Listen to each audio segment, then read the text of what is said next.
Good morning to all. I Bhanu Chaudhary welcome you all in the sixth video of classification of element and periodicity in properties.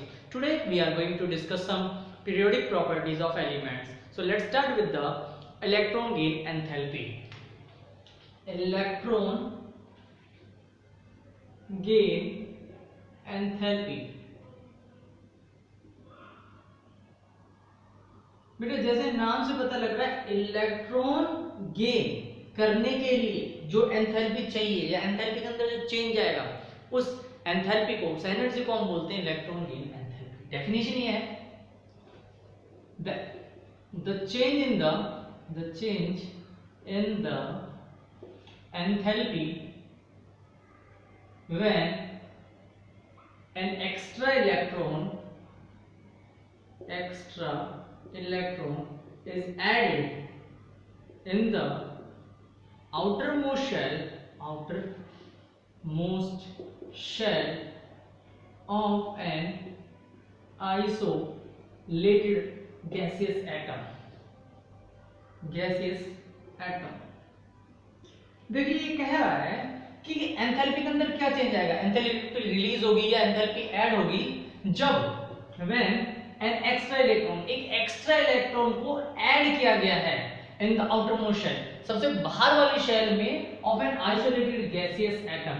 एक isolated gaseous atom है मेरे पास, ये रहा nucleus, इसके चारों तरफ different shells हैं। Shell के आउटरमोस्ट शेल में एक इलेक्ट्रॉन ऐड करना है, मुझे क्या करना है, एक इलेक्ट्रॉन को ऐड करना है। सो जो इलेक्ट्रॉन ऐड करूंगा तो कुछ एनर्जी या तो रिलीज होगी या एब्जॉर्ब होगी, या तो कुछ एनर्जी मुझे देनी पड़ेगी या एनर्जी कुछ रिलीज होगी।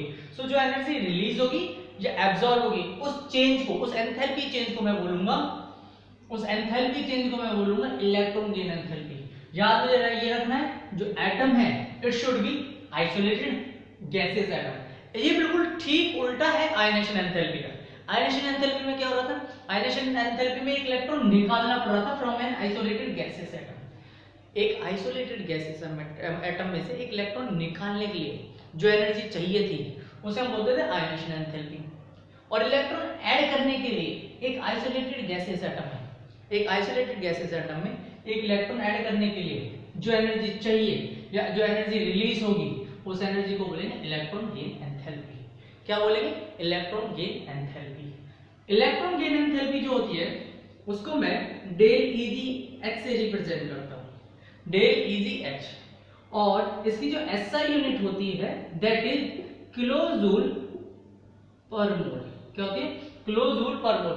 यानी कि जब हम स्टैंडर्ड फॉर्म में निकालते हैं तो 1 मोल एटम के बारे में बात जानते हैं। किसके बारे में, 1 मोल एटम के बारे में। सो जैसे ये एक इलेक्ट्रॉन है, इसको मुझे किसी एटम के अंदर डालना है तो क्या होगा, या तो एनर्जी रिलीज होगी या एनर्जी एब्जॉर्ब होगी। जो एनर्जी रिलीज होगी या जो एब्जॉर्ब होगी it must be in kilojoule, और मैं एटम कितने लूंगा, 1 मोल। तो मेरे पास जो एनर्जी रिलीज होगी एब्जॉर्ब होगी दैट इज किलोजूल पर मोल, किलोजूल पर मोल। और उस एनर्जी को मैं बोलूंगा electron gain enthalpy. I hope आपको थोड़ा सा बात समझ में आ रही होगी।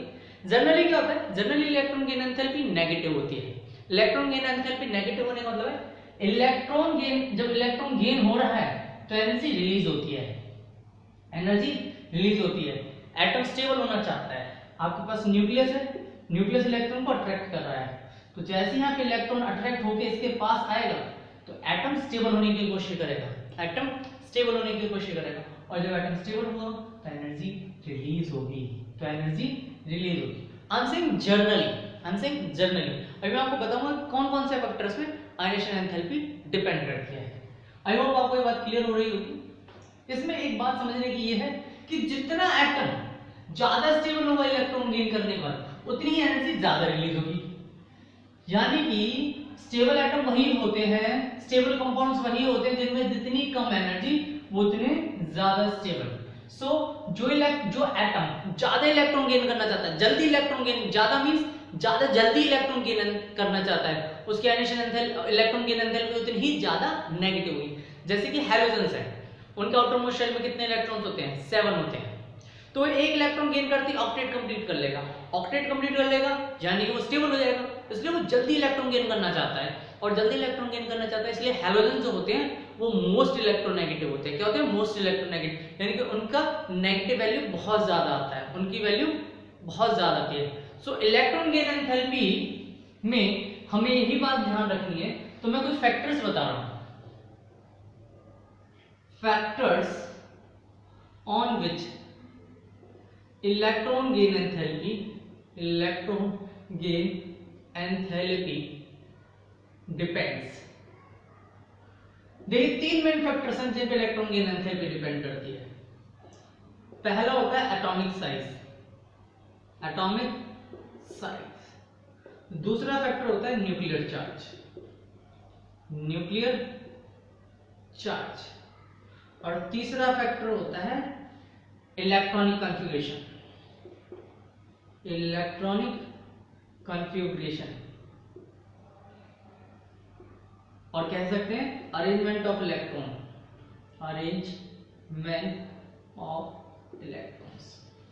सबसे पहले बात करते हैं एटॉमिक साइज की।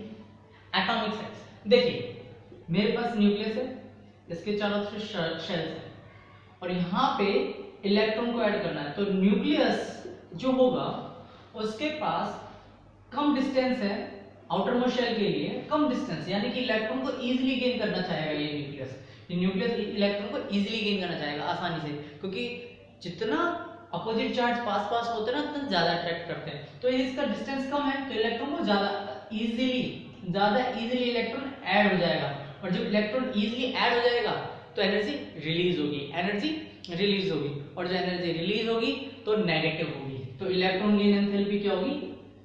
नेगेटिव होगी। अब दूसरा केस मेरे पास है कि इस बार जो एटम मैंने लिया है वो बड़ा एटम लिया है। अब बड़ा एटम को मैं इलेक्ट्रॉन के अंदर बड़े एटम के आउटर मोस्ट शेल के अंदर एक इलेक्ट्रॉन ऐड करना चाहता हूं। बड़े एटम के अंदर एक इलेक्ट्रॉन बड़े एटम के आउटर मोस्ट शेल के अंदर इलेक्ट्रॉन ऐड करना है। अब जो न्यूक्लियस है उससे आउटर मोस्ट शेल का डिस्टेंस बढ़ गया, न्यूक्लियस का आउटर मोस्ट शेल से डिस्टेंस बढ़ गया। तो जो न्यूक्लियस का पॉजिटिव चार्ज है, जो टेंडेंसी टू अट्रैक्ट इलेक्ट्रॉन है, वो क्या हो जाएगा? कम हो जाएगा। तो ये इलेक्ट्रॉन को ज्यादा अट्रैक्ट नहीं कर पाएगा, यानी कि ज्यादा एनर्जी रिलीज भी नहीं होगी। तो ज्यादा एनर्जी रिलीज नहीं होगी तो इलेक्ट्रॉन गेन एंथैल्पी जो होगी, ये मैं 1 मान लेता हूं, एक 2 मान लेता हूं, ये भी नेगेटिव तो होगी, लेकिन इलेक्ट्रॉन गेन एंथैल्पी किसकी ज्यादा नेगेटिव, मैं बोल रहा हूं किसकी ज्यादा नेगेटिव होगी? तो electron gain enthalpy first case में ज्यादा नेगेटिव होगी as compare to second case. Electron gain enthalpy first case में ज्यादा नेगेटिव होगी, यानी जितना इलेक्ट्रॉन को इजीली अट्रैक्ट किया जा सकता है, जितनी जल्दी इलेक्ट्रॉन ऐड होगा, जितना इजीली इलेक्ट्रॉन ऐड होगा, उतनी ही वैल्यू ज्यादा नेगेटिव होगी। तो जितना साइज छोटा होगा इलेक्ट्रॉन गेन एंथैल्पी उतनी ज्यादा नेगेटिव होगी, इसी वजह से जैसे ही मैं नीचे की तरफ जाता हूं, as we move down the group, atomic size क्या है? बढ़ता चला जाता है। तो जो मेरे पास इलेक्ट्रॉन गेन एंथैल्पी है वो भी क्या होती चली जाएगी? कम नेगेटिव होती चली जाएगी, लेस नेगेटिव होती चली जाएगी। तो this is all about the atomic size. Simple सी बात याद रखनी है, एटॉमिक साइज का इनवर्सली प्रोपोर्शनल होता है electron gain enthalpy.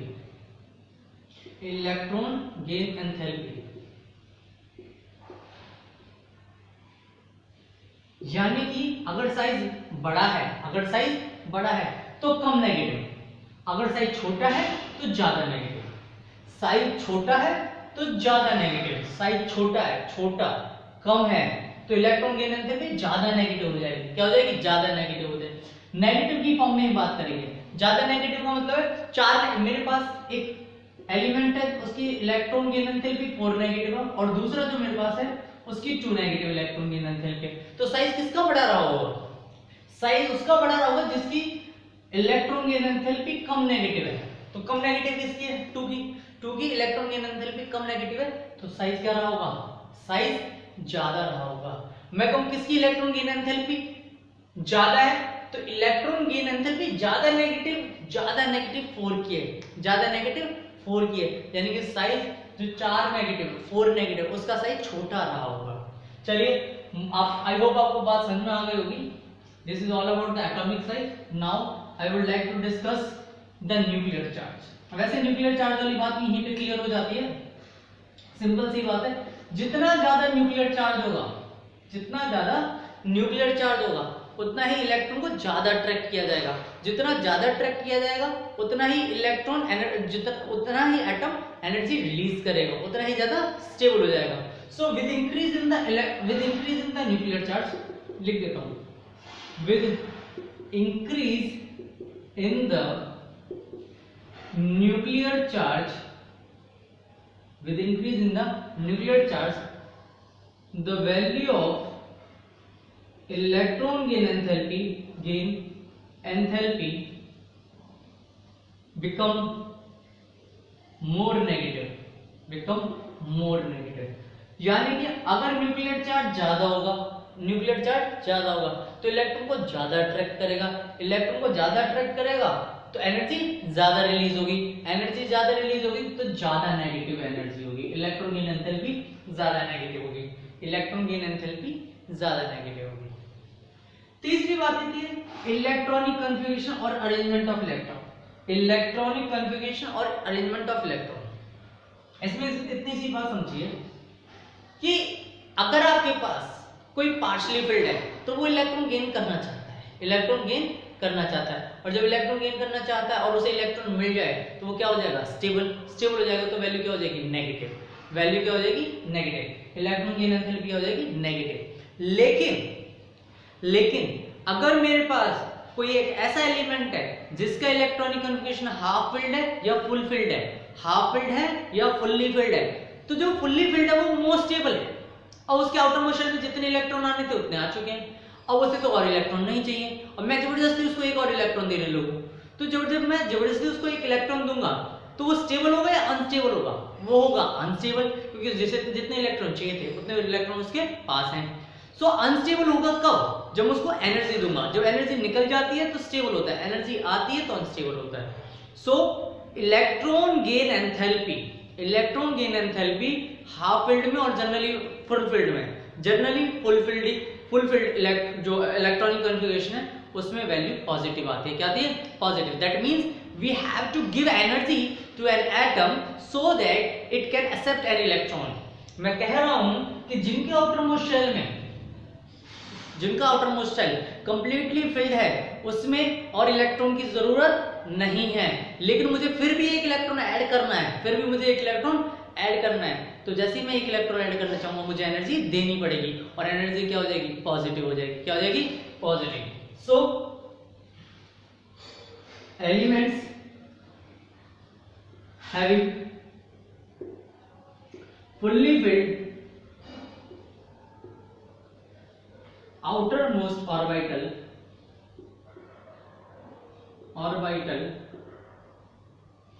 element having fully filled outermost orbital have positive electron gain enthalpy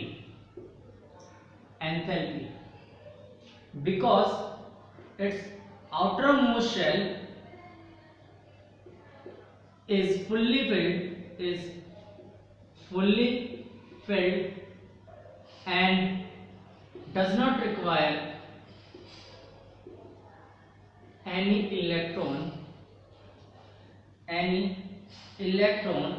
in its outermost shell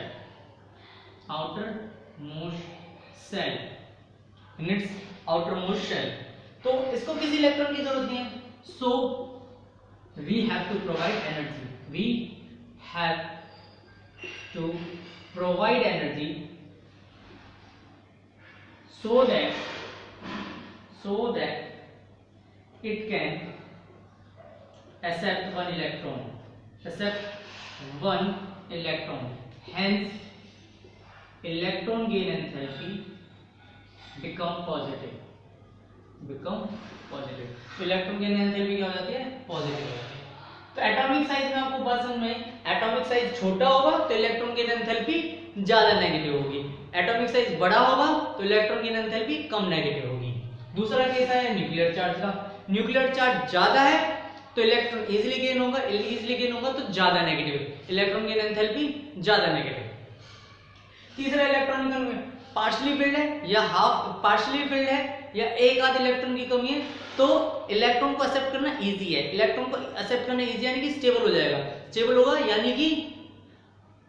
होगा यानी कि जो मेरे पास इलेक्ट्रॉन गेन एंथैल्पी है वो ज्यादा नेगेटिव होती चली जाएगी, क्या होती चली जाएगी, ज्यादा नेगेटिव। लेकिन outer most shell completely filled है, तो उसमें इलेक्ट्रॉन की जरूरत ही नहीं है। इलेक्ट्रॉन की जरूरत नहीं है तो मुझे इलेक्ट्रॉन ऐड कराना पड़ेगा, और जब मुझे इलेक्ट्रॉन ऐड कराना पड़ेगा तो एनर्जी देनी पड़ेगी, और जो एनर्जी देंगे उसे हम क्या बोलेंगे, उसे हम बोलेंगे पॉजिटिव इलेक्ट्रॉन गेन एंथैल्पी। क्या बोलेंगे, पॉजिटिव इलेक्ट्रॉन गेन एंथैल्पी। चलिए आई होप आपको एक बात समझ में आ गई, ये तीन बात समझ में आ गई कि तीन ही फैक्टर्स हैं जो मेन काम करते हैं। इसमें मुझे पॉजिटिव के बारे में छोटी सी बात और बतानी है आपको। अब जो मैं बताऊंगा वो सक्सेसिव इलेक्ट्रॉन गेन एंथैल्पी की वजह से बताऊंगा, क्योंकि electron gain enthalpy successive electron gain enthalpy में पॉजिटिव आती है। इसका मतलब क्या है, सक्सेसिव का मतलब दूसरा इलेक्ट्रॉन ऐड करना है, तीसरा चौथा पांचवा इलेक्ट्रॉन गेन करना है, तो उसे बोले सक्सेसिव इलेक्ट्रॉन गेन एंथैल्पी। देखिए बेटे, मेरे पास कोई एक एलिमेंट था, एलिमेंट ए था, इसमें इलेक्ट्रॉन की कमी थी, इसके आउटर मोस्ट शेल में 3 इलेक्ट्रॉन थे, 4 थे, 5 थे, 6 थे, कितने भी इलेक्ट्रॉन थे, मतलब ऑक्टेट कंप्लीट नहीं था। तो मैंने इलेक्ट्रॉन गेन कराया तो E नेगेटिव आ गया, A नेगेटिव आ गया, और जो इलेक्ट्रॉन गेन एंथैल्पी आई है वो क्या आ गई, नेगेटिव आ गई, क्योंकि ये इलेक्ट्रॉन गेन करना चाहता है, इसका आउटर मोस्ट शेल अभी वैकेंट है, तो इलेक्ट्रॉन गेन करेगा, इलेक्ट्रॉन गेन करेगा तो स्टेबल होगा, स्टेबल होगा तो एनर्जी रिलीज करेगा, जो एनर्जी रिलीज करेगा तो दैट इज नेगेटिव। लेकिन जो मेरे पास A नेगेटिव आया है, अब मुझे इसके अंदर एक इलेक्ट्रॉन ऐड करना है, तो क्या होगा, अगर जिसके अंदर ऑलरेडी एक इलेक्ट्रॉन ऐड कर चुके हैं उसके अंदर मुझे एक और इलेक्ट्रॉन ऐड करना पड़े, तो देखो इलेक्ट्रॉन में क्या होगा, इलेक्ट्रॉन में yes same charge repel each other, same charge repel each other. जो सेम चार्जेस होते हैं ना, एक जैसे चार्जेस होते हैं, वो एक दूसरे को रिपेल करते हैं। तो जो ये इलेक्ट्रॉन होगा जो ऑलरेडी हम डाल चुके हैं, वो इलेक्ट्रॉन इस इलेक्ट्रॉन को आने देगा क्या, नहीं आने देगा, रिपेल करके धक्का देके भगाएगा। अगर धक्का देके भगाएगा तो इसके अंदर इलेक्ट्रॉन ऐड करना मुश्किल है, तो मुझे क्या करना पड़ेगा, मुझे इस इलेक्ट्रॉन को ऐड करने के लिए कुछ एनर्जी देनी पड़ेगी, और जो एनर्जी देंगे वो कैसी होगी, एनर्जी जब देते हैं तो इलेक्ट्रॉन गेन एंथैल्पी क्या होता है, पॉजिटिव होता है। क्या होता है, पॉजिटिव। यानी कि second successive electron gain enthalpy या second electron gain enthalpy is always positive. So जब कभी भी मैं एक इलेक्ट्रॉन गेन एंथैल्पी फर्स्ट है, तो सेकंड के लिए मैं जब इलेक्ट्रॉन ऐड करूंगा तो इलेक्ट्रॉन का रिपल्शन, इलेक्ट्रॉन रिपल्शन की वजह से इलेक्ट्रॉन ऐड नहीं होगा तो मैं क्या करूंगा, एनर्जी प्रोवाइड करूंगा, और जैसे ही एनर्जी प्रोवाइड करूंगा तो यहाँ 2 नेगेटिव आ जाएगा, लेकिन मुझे जो इलेक्ट्रॉन गेन एंथैल्पी जो सेकंड आएगी वो क्या हो जाएगी, पॉजिटिव हो जाएगी। क्या हो जाएगी, पॉजिटिव। ये बात आपको हमेशा याद रखनी है। चलिए, तो हमने 3 फैक्टर्स भी पढ़ लिए हैं जिन फैक्टर्स पे इलेक्ट्रॉन गेन एंथैल्पी डिपेंड करती है। हमने ये भी जान लिया है कि जो इलेक्ट्रॉन गेन एंथैल्पी होती है वो क्या होती है, first electron gain enthalpy negative होती है, और सेकंड इलेक्ट्रॉन गेन एंथैल्पी जो होती है वो क्या होती है, पॉजिटिव होती है। क्या होती है, पॉजिटिव। चलिए अब थोड़ा सा आगे बढ़ते हैं। अब शो करते हैं variation of electron gain enthalpy in modern periodic table. So next topic is your variation in electron gain enthalpy in periodic table. देखिए पीरियोडिक टेबल में 2 तरह से मूव करते हैं, या तो down the groups or left to right in periods. So let's start with down the group. So first case हम लेते हैं electron gain enthalpy in down the group. देखिए अभी थोड़ी देर पहले मैंने आपको बताया था कि जैसे जैसे नीचे की तरफ चलते चले जाएंगे साइज बढ़ता चला जाएगा तो इलेक्ट्रॉन जो है न्यूक्लियस की तरफ कम अट्रैक्ट होगा, न्यूक्लियस इलेक्ट्रॉन को कम अट्रैक्ट करेगा तो एनर्जी भी कम रिलीज होगी, यानी कि electron gain enthalpy become less negative as we move down the group. तो जनरली ऐसा होता है, as we move down the group electron gain enthalpy become less negative as the size increases. There is a less tendency of an atom to accept electron.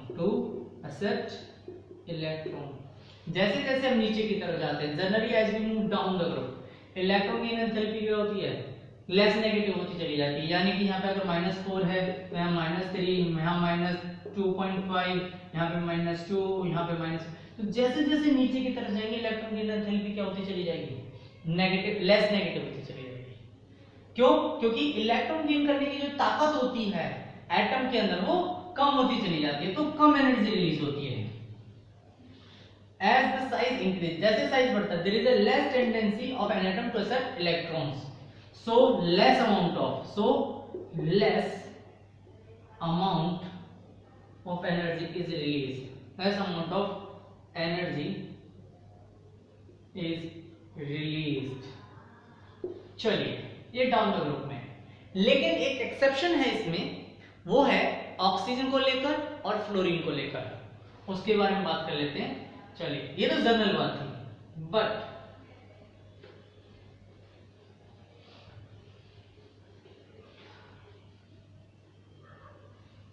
In case of oxygen and fluorine, देखिए मेरे पास oxygen है, fluorine है, oxygen के नीचे क्या होता है sulphur, fluorine के नीचे क्या होता है क्लोरीन। सो जैसे ही मैं नीचे की तरफ जाऊंगा इलेक्ट्रॉन गेन एंथैल्पी क्या होना चाहिए था, लेस नेगेटिव होना चाहिए था। क्या होना चाहिए था, लेस नेगेटिव, बट ऐसा नहीं होता। इसी बात को मैं समझा रहा हूं। In case of oxygen and fluorine, in case of fluorine, electron gain enthalpy should be more negative as with respect to sulfur and chlorine, but in case of oxygen, fluorine and oxygen, electron enthalpy should be more negative. In case of oxygen and fluorine, oxygen और fluorine की बात करूं तो electron gain enthalpy क्या होना चाहिए था, more negative होना चाहिए था with respect to the sulfur and chlorine, but in actual the electron gain enthalpy of sulfur and chlorine is more negative than oxygen and fluorine respectively। देखिए होना तो ये चाहिए था, जैसे नीचे की तरफ जाते इलेक्ट्रॉन गेन एंथैल्पी कम नेगेटिव होना चाहिए था, लेकिन हुआ क्या, हुआ ये कि जो ऑक्सीजन और सल्फर है उसकी इलेक्ट्रॉन गेन एंथैल्पी बढ़ गई, वो इलेक्ट्रॉन ज्यादा गेन करना चाहता। उसका रीजन क्या है, उसका रीजन ये है, ये वाली बात समझ में, इसका रीजन लिखते हैं। चलिए मैं दोबारा बता रहा हूं, ऑक्सीजन और फ्लोरीन के केस में इलेक्ट्रॉन गेन एंथैल्पी क्या होनी चाहिए थी, नीचे की तरफ जाते हुए डिक्रीज होनी चाहिए, यानी कि सल्फर और क्लोरीन की electron gain enthalpy less negative होनी चाहिए थी, लेकिन इलेक्ट्रॉन गेन एंथैल्पी सल्फर की ऑक्सीजन से ज्यादा नेगेटिव होती है, क्लोरीन की फ्लोरीन से ज्यादा नेगेटिव होती है। उसका रीजन जान लेते हैं।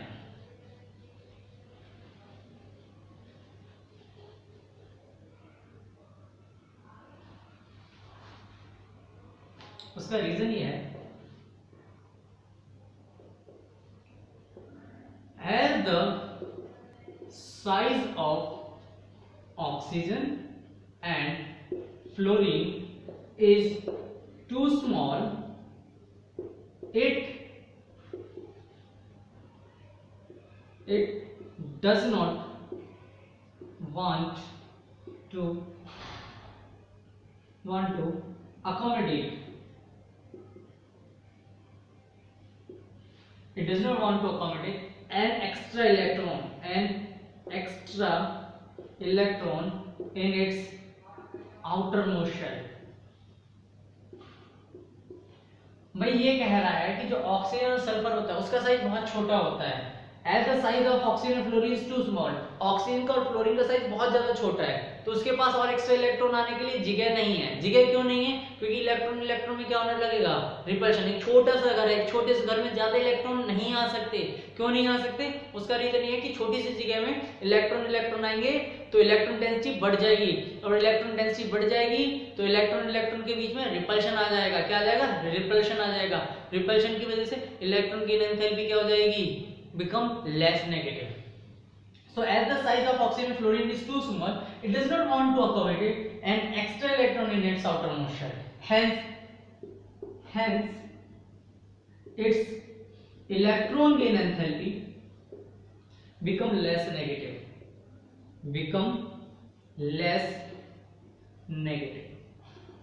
Then sulfur and chlorine respectively. Sulfur and chlorine respectively. Sulphur और क्लोरीन की कंपैरिजन है। तो this is all about the electron gain enthalpy. ये इलेक्ट्रॉन गेन एंथैल्पी के बारे में था डाउन द ग्रुप।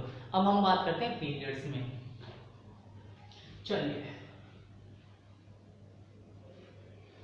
क्वेश्चन आता है कई बार ये फ्लोरीन और क्लोरीन को कंपैरिजन में पूछता है कि जो फ्लोरीन होता है मतलब उसका इलेक्ट्रॉन गेन एंथैल्पी ज्यादा नेगेटिव होना चाहिए या कम नेगेटिव होना चाहिए?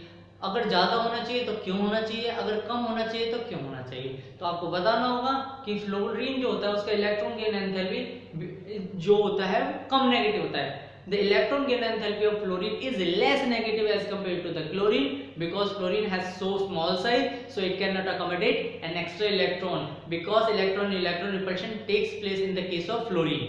I hope आपको बात समझ में आ गई होगी। अब बात करते हैं इलेक्ट्रॉन गेन एंथैल्पी इन पीरियड्स। पीरियड्स में क्या होगा?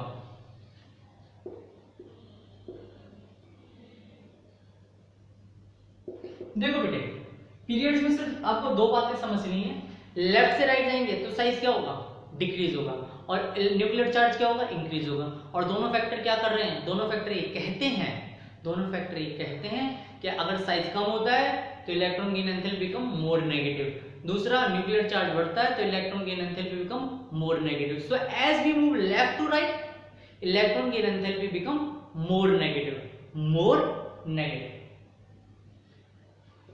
As we move from left to right in periods,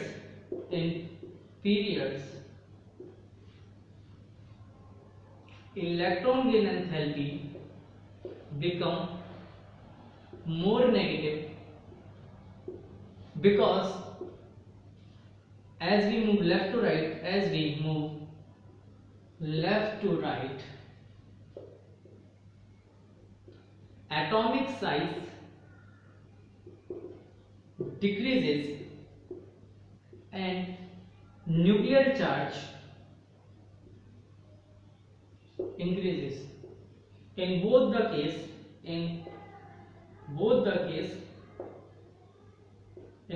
cases electron gain enthalpy become more negative। तो जैसे हम लेफ्ट से राइट में जाएंगे इलेक्ट्रॉन गेन एंथैल्पी क्या होगा? ज्यादा नेगेटिव होता चला जाएगा। लेकिन इसी में एक और छोटी सी बात लिख लेते हैं। नोट, हैलोजेंस हैव most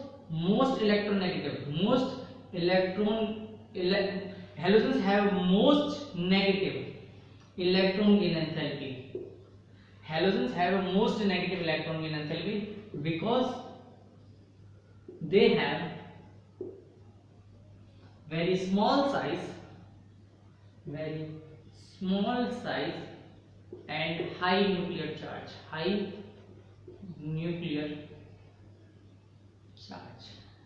जो हैलोजेंस होते हैं वो सबसे ज्यादा नेगेटिव होते हैं, उनकी इलेक्ट्रॉन गेन एंथैल्पी सबसे ज्यादा नेगेटिव होती है।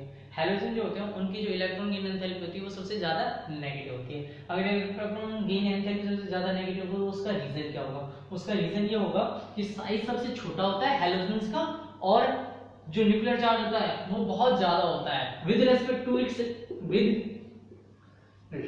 respective to its period, with respect to its period. इसके पीरियड्स में, अगर इसके पीरियड्स में बात करूं तो जो हैलोजेंस होते हैं उनका साइज सबसे छोटा होता है और न्यूक्लियर चार्ज सबसे ज्यादा होता है। तो दोनों क्या करते हैं, इलेक्ट्रॉन गेन एंथैल्पी को ज्यादा नेगेटिव बना देते हैं। तो ये बात क्लियर होगी। एक और बात, जो ग्रुप 18 एलिमेंट्स होते हैं उनकी इलेक्ट्रॉन गेन एंथैल्पी कैसी होगी, मैंने अभी बताया था आपको।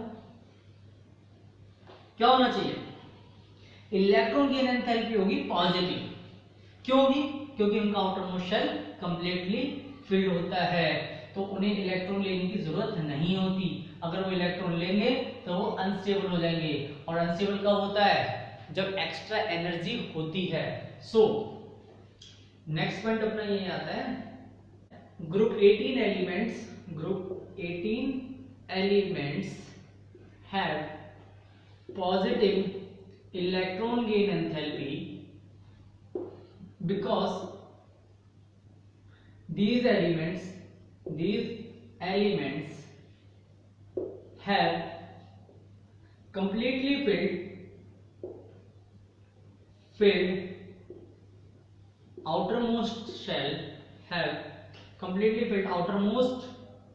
shell, so does not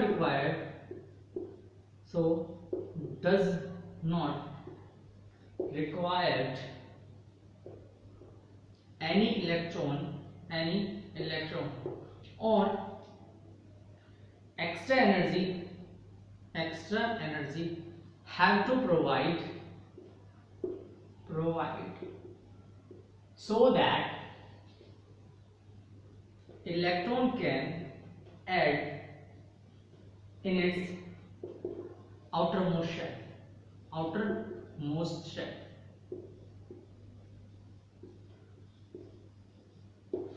Hence electron gain enthalpy become positive. Hence electron gain enthalpy become positive. Hence electron gain enthalpy become positive. तो इलेक्ट्रॉन गेन एंथैल्पी क्या हो जाती है, पॉजिटिव।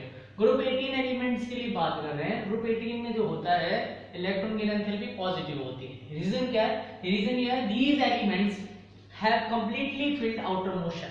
जो 18 एलिमेंट्स, ग्रुप 18 के एलिमेंट्स होते हैं उनका completely filled outer most shell होता है। अगर आउटर मोस्ट शेल है कंप्लीटली फिल्ड तो इन्हें कोई भी इलेक्ट्रॉन लेने की जरूरत नहीं है। लेकिन मैं इलेक्ट्रॉन देना चाहता हूं तो मुझे ज्यादा एनर्जी देनी पड़ेगी। I have to provide energy so that electron can add in its outermost shell, ताकि इलेक्ट्रॉन ऐड हो सके। तो उसलिए तभी इलेक्ट्रॉन गेन एंथैल्पी जो होती है वो पॉजिटिव हो जाती है। तो this is about the periods in electron gain enthalpy के बारे में बात क्लियर हो चुकी है। चलिए, तो this is all about the electron gain enthalpy. Electron gain enthalpy में कुछ खास है नहीं। नेक्स्ट टॉपिक शो करते हैं वो अपना। नेक्स्ट टॉपिक है अपना इलेक्ट्रोनेगेटिविटी, जो मेरे मुंह से कई बार निकल रहा था जब मैं इलेक्ट्रॉन गेन एंथैल्पी पढ़ा रहा था। उसका रीजन ये है कि दोनों की जो प्रॉपर्टीज होती हैं थोड़ी थोड़ी सिमिलर होती हैं। थोड़ी थोड़ी क्या सिमिलर होती है उसके बारे में बात करते हैं। देखिए, इलेक्ट्रोनेगेटिविटी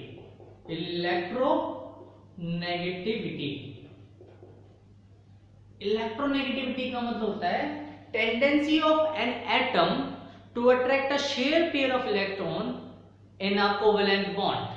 मैं कह रहा हूं कि एक एटम की क्या टेंडेंसी है कि वो इलेक्ट्रॉन को अट्रैक्ट कर सके toward itself from a covalent bond, एक कोवेलेंट बॉन्ड में। यानी कि आपको दो बात समझ में आई, एक तो एटम को अट्रैक्ट करना है इलेक्ट्रॉन को, दूसरा कोवेलेंट बॉन्ड में से अट्रैक्ट करना है। एक और बात कि कोवेलेंट बॉन्ड जब होगा जब मॉलिक्यूल होगा। तो इलेक्ट्रोनेगेटिविटी हमेशा मॉलिक्यूल की निकाली जाती है। किसकी निकाली जाती है, किसमें निकाली जाती है, मॉलिक्यूल में। इलेक्ट्रोनेगेटिविटी हमेशा मॉलिक्यूल में निकाली जाती है। और इलेक्ट्रॉन गेन एंथैल्पी किसमें थी, एटम में। इलेक्ट्रॉन गेन एंथैल्पी में इलेक्ट्रॉन ऐड हो रहा था, इसमें इलेक्ट्रॉन ऐड नहीं हो रहा है। इसमें इलेक्ट्रॉन को सिर्फ अपनी तरफ अट्रैक्ट किया जा रहा है, अपनी तरफ अट्रैक्ट किया जा रहा है, गेन नहीं किया जा रहा, सिर्फ अट्रैक्ट किया जा रहा है। इलेक्ट्रॉन गेन एंथैल्पी में इलेक्ट्रॉन गेन किया जा रहा है, बोल रहा है इलेक्ट्रॉन गेन एंथैल्पी। तो जब इलेक्ट्रॉन गेन करेगा तो जो एनर्जी चेंज आएगा उसको बोलते हैं इलेक्ट्रॉन गेन एंथैल्पी। लेकिन टेंडेंसी, कितनी ताकत है कि वह अट्रैक्ट कर सके किसी इलेक्ट्रॉन को in electron cloud of covalent bond, एक कोवेलेंट बॉन्ड के में जो इलेक्ट्रॉन क्लाउड है उसको कितना अट्रैक्ट कर सकता है, इस बात को बोलते हैं इलेक्ट्रोनेगेटिविटी। तो शुरू करते हैं डेफिनेशन के साथ। The tendency of an atom to attract a shared pair of electron, a shared pair of electron towards itself, the tendency of an atom to attract a shared pair of electron towards itself in a covalent bond is called electronegativity.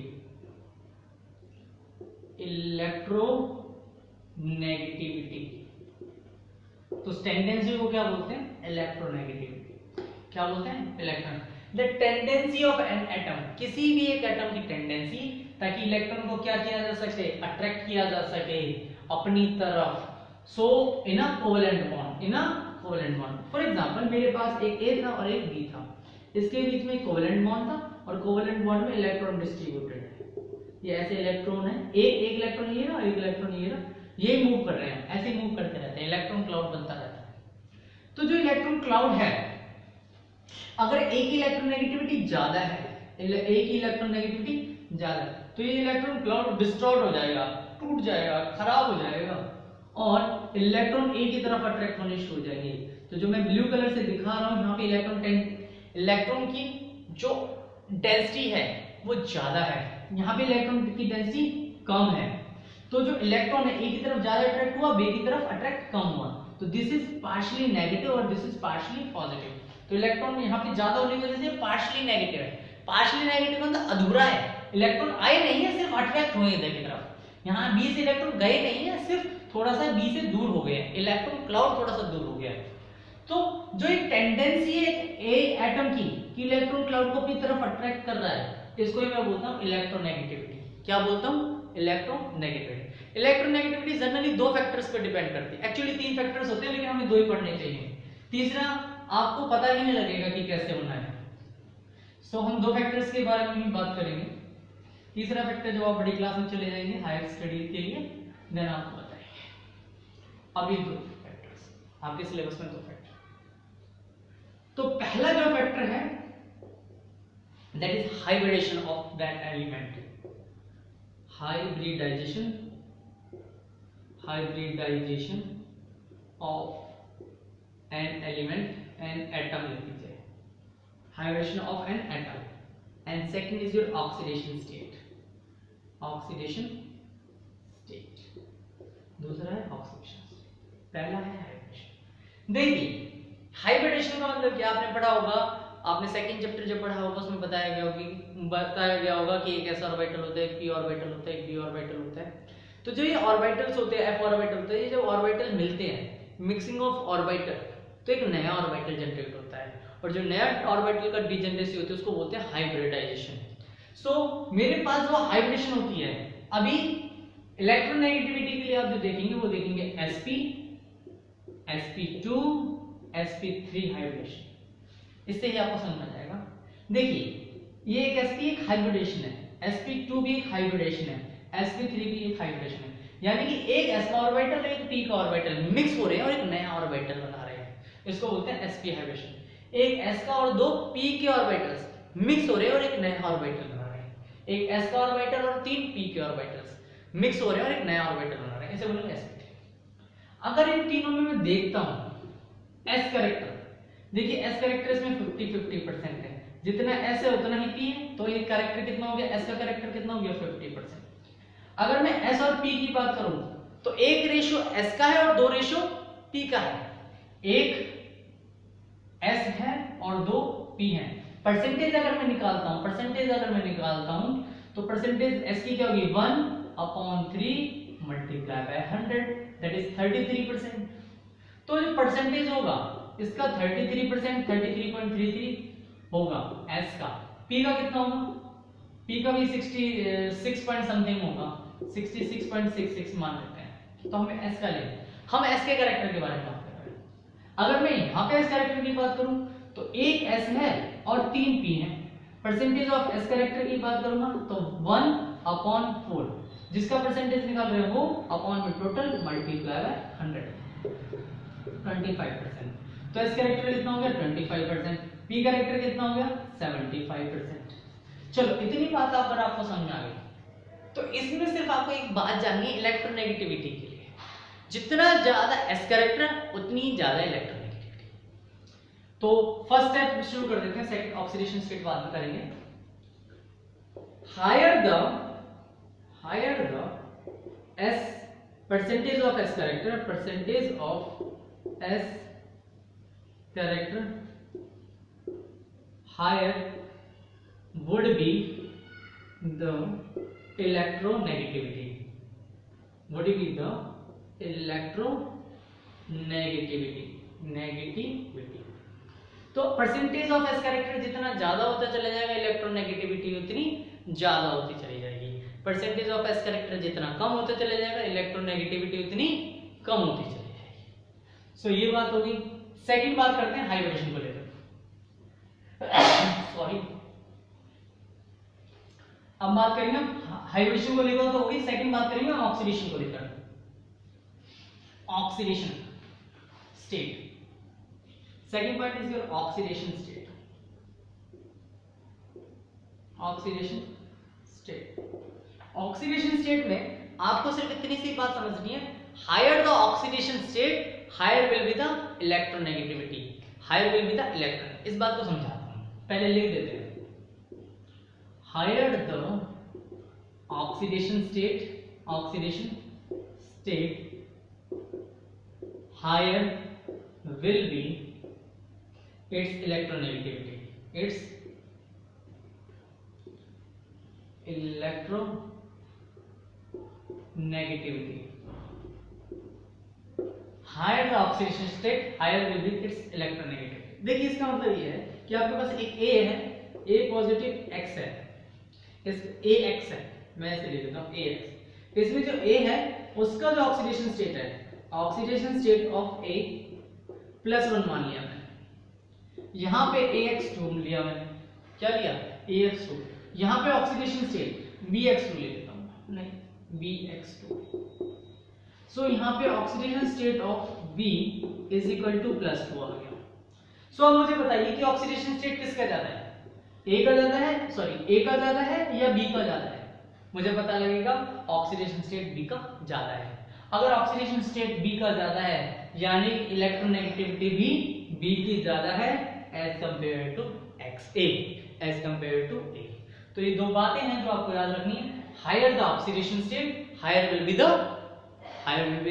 electronegativity। जितना electron, देखो इसका reason क्या है, इस पे 2 positive आया है, 2 positive है तो इलेक्ट्रॉन को ज्यादा इजीली ज्यादा इलेक्ट्रॉन को एक्सेप्ट करना चाहता है। भाई 2 पॉजिटिव मतलब इस पे पॉजिटिव चार्ज है, यानी कि इलेक्ट्रॉन क्लाउड को अपनी तरफ ज्यादा अट्रैक्ट करेगा, इसका मतलब क्या होगा, इलेक्ट्रोनेगेटिविटी ज्यादा होगी। ये जो है इसमें +1 चार्ज होगा, अगर +1 चार्ज होगा तो इलेक्ट्रॉन क्लाउड को थोड़ा कम अट्रैक्ट करेगा विद रेस्पेक्ट टू बी के कंपैरिजन में जो A होगा वो इलेक्ट्रॉन क्लाउड को थोड़ा कम अट्रैक्ट करेगा, इसलिए A की जो इलेक्ट्रोनेगेटिविटी होगी वो कम होगी एज कंपेयर टू B। चलिए, this is all about the electronegativity. ये इलेक्ट्रोनेगेटिविटी के बारे में था। इसमें एक बात और समझ लीजिए कि जितना ज्यादा इलेक्ट्रोनेगेटिविटी होगी, यानी कि जितना ज्यादा इलेक्ट्रॉन क्लाउड को अपनी तरफ अट्रैक्ट करने की टेंडेंसी का, उतना ही ज्यादा क्या होगा, नॉन मेटेलिक कैरेक्टर होगा। कैसा होगा, नॉन मेटेलिक। और जितनी कम इलेक्ट्रोनेगेटिविटी होगी, यानी कि वो इलेक्ट्रॉन को अपनी तरफ अट्रैक्ट नहीं करना चाहता, उतना ही मेटेलिक कैरेक्टर होगा। भाई मेटल्स क्या होते हैं, मेटल्स वो होते हैं which has the tendency to lose. अगर इलेक्ट्रोनेगेटिविटी ज्यादा होगी तो वो अट्रैक्ट करेगा, लूज तो नहीं करेगा, और जब अट्रैक्ट करेगा तो मेटल्स नहीं होंगे।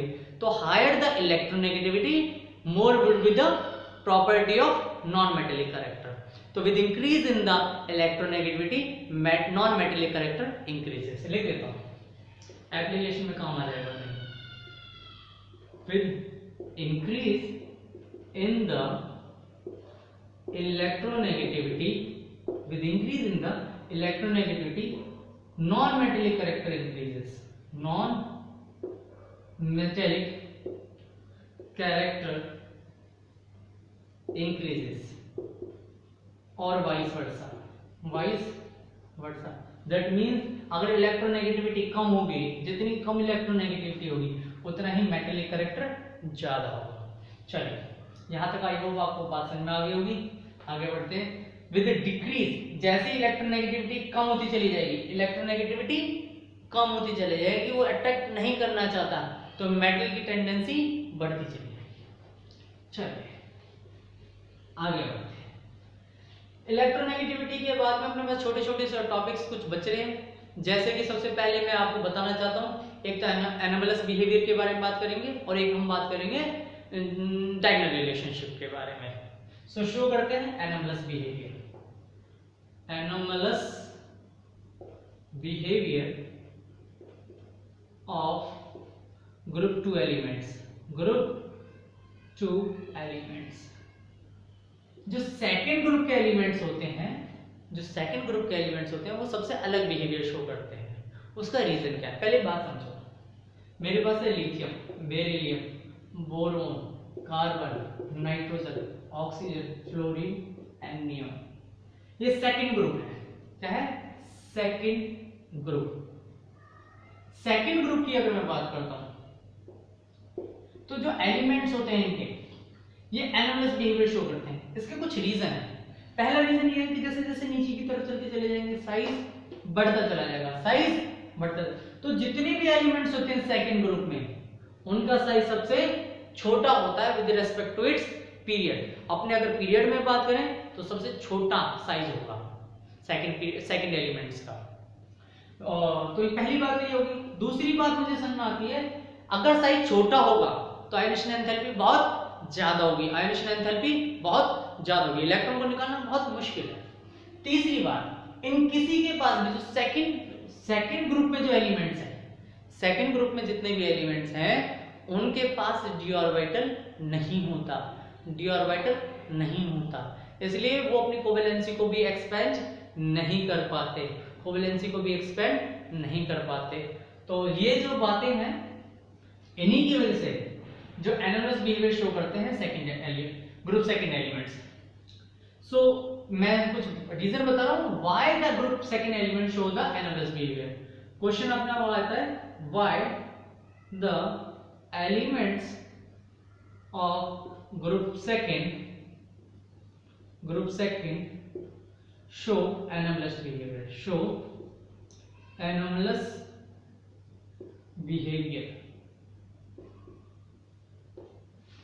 सो पहली जो बात आती है वो ये आती है, because number 1 they have smallest size with respect to its period, with respect to the elements of its period, with respect to the remaining elements of its period। ये कह रहा है कि जो साइज होता है ना, वो सबसे छोटा होता है with respect to the remaining elements of its period। यानी कि अगर पीरियड की मैं बात करूं, लिथियम के लिए मैंने यहाँ लिखा lithium, beryllium, boron, carbon, lithium, sodium, potassium, rubidium, caesium and francium. जैसे ही मैं नीचे की तरफ जाऊंगा, इस एलिमेंट का जो साइज होगा वो सबसे छोटा होगा with respect to the remaining element of its period. इसके जो पीरियड है उसमें जो एलिमेंट्स हैं उसमें सबसे छोटा साइज सेकंड पीरियड के एलिमेंट्स का होता है। तो they have the smallest size with respect to the remaining element of its period. Second have highest ionization enthalpy. Third बात जो आएगी, that is absence of d orbital। D orbital नहीं होता। डी ऑर्बिटल नहीं होगा तो जनरली अपनी covalency को ज्यादा एक्सपांड नहीं कर सकते। ठीक है। एंड जो लास्ट बात है वो ये जनरली स्टेबल। जो एलिमेंट होते हैं वो स्टेबल होते हैं। तो ये चार मेन रीजन है जो इन एलिमेंट्स को अपने पीरियड्स के एलिमेंट से डिफर कराती है। पहला स्मॉलेस्ट साइज, दूसरा हाईएस्ट आयनेशन एंथैल्पी, तीसरा absence of D orbital and चौथा जनरली स्टेबल। अब आप कहेंगे सर कौन कौन से एनोमलस बिहेवियर शो करते हैं? एलिमेंट लिथियम, सोडियम, इन सब के कंपैरिजन में कौन कौन से एनोमलस बिहेवियर शो करते हैं? बेरिलियम कौन सा करता है? तो इसको हम एस पी ब्लॉक्स में और डी ब्लॉक्स में जब आगे पढ़ेंगे, एलिमेंट्स का जो चैप्टर है S block, P block, D block, उसमें सारे के सारे एनोमलस बिहेवियर पढ़ेंगे। अभी आपको रीजन जानना है सिर्फ कि रीजन क्या होता है, दैट इज द रीजन। अब नेक्स्ट आता है एनोमलस के बाद डायगोनल रिलेशनशिप। डायगोनल रिलेशनशिप क्या होता है? देखिए डायगोनल का तो मतलब समझते होंगे आप। डायगोनल में छोटी सी बात आपको समझ लेनी है, जो एलिमेंट होते हैं ना सेकंड पीरियड के, sorry second group, the element of the second group so similar behavior with the group of third group but diagonally। मैं जो कह रहा हूं, मैं ये कह रहा हूं कि जो ग्रुप सेकंड के एलिमेंट्स हैं वो डायगोनली जाए तो ग्रुप थर्ड एलिमेंट से रिसेंबल करने लगते हैं। इस प्रॉपर्टी को हम बोलते हैं diagonal relationship.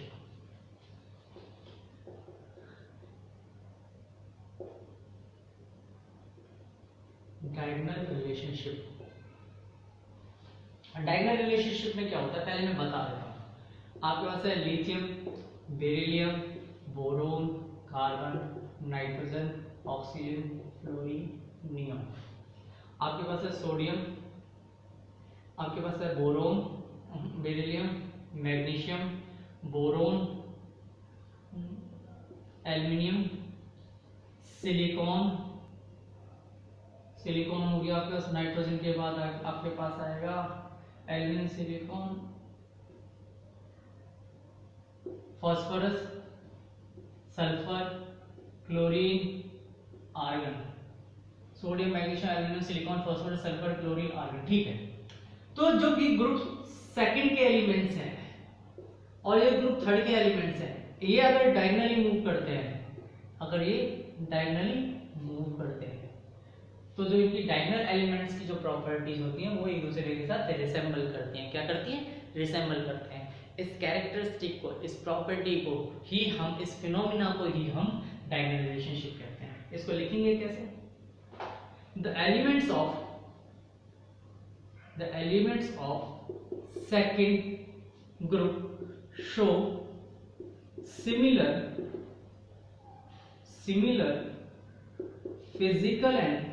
physical and chemical properties of group third elements diagonally. This phenomenon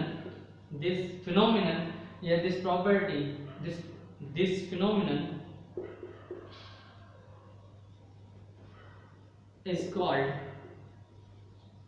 diagonal relationship.